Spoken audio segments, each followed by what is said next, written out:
jërë ngeen jëf Guinée Conakry ma ngay bëgg a yàq ubbi l'Observateur coowal ma gagné élection yi gagné woo élection yi am ci diggante Alpha Condé ak Cellou Dalein Diallo moo tàmbalee taal réew ma yéenekaay bi nañu ñoo ngi wax fukki doomi aadama yu ca ñàkk seen bakkan ca fukki yooyee ñaar ya ay policier lañu L'Astre bi nañu ñi faatu ca Guinée ginnaaw ba ñu génnee ci élection présidentielle yi ëpp na lim boobee fukki manifestekat ak ñaar ñoo fa faatu ak benn takk der Vox Populi nañu fitna ju rëy ak bakkan yu bari yu tëdd fa la réewum Guinée toll gouvernement bi mi ngi wax nañu faatu ca manifesté ñoo ngi toll ci juróom-ñeenti doomi aadama candidat bi di Cellou Dalein Diallo moom di wax fukki nit ak juróom benn yu ñàkk seen bakkan ci manifesté yi enquête dina kay nañu wax ji yamul foofee ne li wokku Guinée xuri na doomi Guinée yi ci Sénégal ne gis nañu démb ci Ndakaaru ay manifesté yu fa jur fitna ay farandoy candidat bi di Cellou Dalein Diallo la ñu ne ñoo dem ci buntu ambassade Guinée fii ci Ndakaaru doon fa manifesté ambassadeur ba yéenekaay bi nañu alkaati yu bibi brigade d'intervention polyvalente ñoo demoon jëli ko ngir doon bañ manifesté kat ya defal ko bagage Vox Populi nañu jàppante bu rëy tàng jër moo amoon démb ci diggante ñi jàppal tànk Cellou Dalein Diallo ak takk der yi gis nañu fa ay wata yu ñu caxat-caxatee gis fa it ñu bari ñu ci jële ay gaañu-gaañu source wa di ñu xamal ne ci jamono ji ñuy xaare résultat élection présidentielle yewoon ci Guinée ca la fitna jojoolee ci réew ma law ba yegsi ci réew mi Walf Fadjri nañu Alpha Condé ma ngay na si pexem di stratégie yoo xam ne ba fu mu mën di yam du jural réewum Guinée jàmm ne ñoo ngi wax juróom-ñeenti bakkan yu tëddagum te dara xewul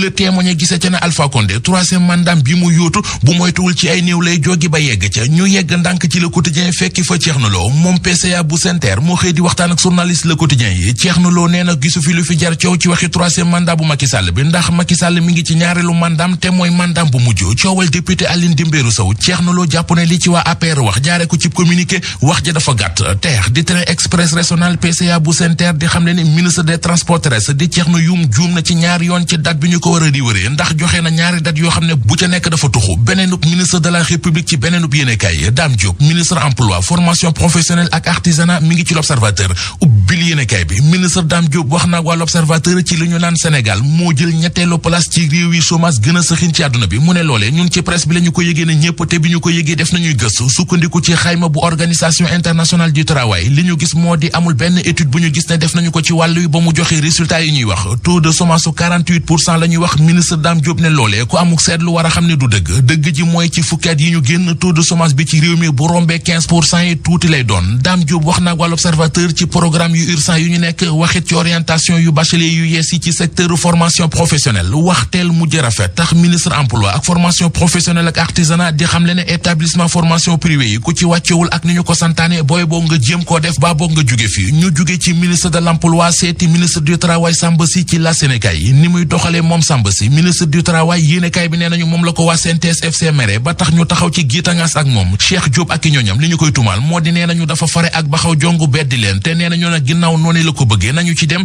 dina tàng jër ci moom tàngali góor jigéen yi mbambu ci réew mi l'Observateur xëy na di ca macc mu di xeeti tàngal yooyee ñu ne ay bonbon LGBT lañu ñu defe ko noo xam ne am na fooy bés da ngay gis ci tàngal bi ñaari góor ba ñaari jigéen yuy fonante Omar Diallo di directeur commerce intérieur di wax ci l'Observateur ne produit boobee produit la boobu existé wul ci commerce intérieur l'Observateur nañu waaye Mame Matar Gueye bu ONC Jamra weddina loolee service commerce yi wax ñu wax ci ñaar fukki góor jigéen ak juróom yi jàppoon ca Sacré-Cœur 3 extension ñu doon takkub sëy ci seen biir journal Les Échos nee nañu ñoom ñëpp ña nga ca kaso ba démb ci la ñu leen mandat dépôt waaye tuumay acte contre nature kese lañ leen di toppee libération mi xëy xuus bu baax ci procès verbalu enquête bi xamal ñu ne ci ñaar fukki góor jigéen ak juróom yooyu ñu jàpp am na ci élève buy jàngee ci lycée de la Fosse ak benn agent de sécurité buy liggéeyee ci université Cheikh Anta Diop bu Ndakaaru